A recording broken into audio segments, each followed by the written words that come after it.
নমস্কার প্রত্যেককে এক নজরে মাধ্যমিক চ্যানেলের পক্ষ থেকে আন্তরিক শুভেচ্ছা।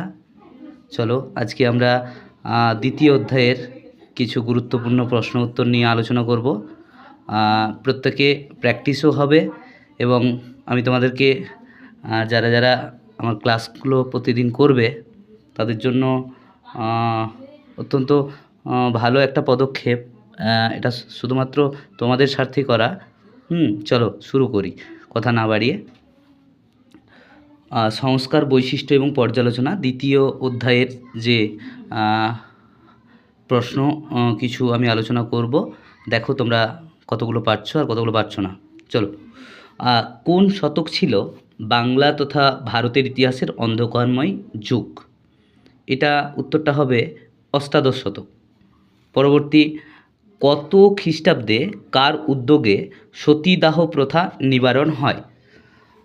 উত্তরটা হবে 1829 খ্রিস্টাব্দে রাজা রামমোহন রায়ের উদ্যোগে সতীদাহ প্রথা নিবারণ হয়।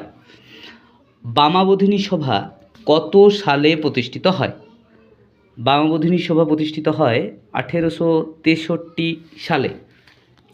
চলো আমরা পরবর্তীতে চলে যাই। পরবর্তী কোশ্চেন, বামা কথার অর্থ কী? বামা কথার অর্থ হলো নারী।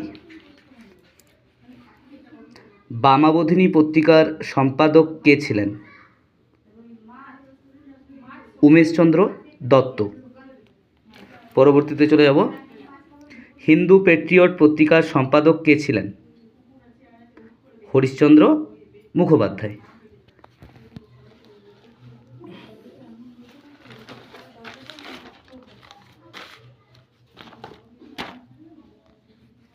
হুতুম পেঁচার নকশা কার রচনা?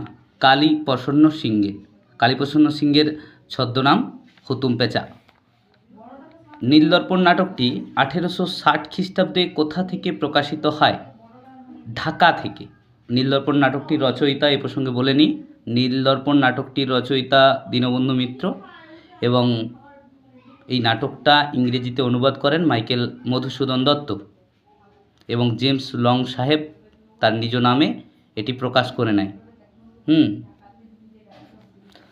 আচ্ছা, পরবর্তী, নীলদর্পণের ইংরেজি অনুবাদ করেন কে? মাইকেল মধুসূদন দত্ত। গ্রামবার্তা প্রকাশিকা পত্রিকার সম্পাদক কে ছিলেন? কাঙাল হরিনাথ ওরফে হরিনাথ মজুমদার। পরবর্তীতে চলে যাব, হরিনাথের জীবনী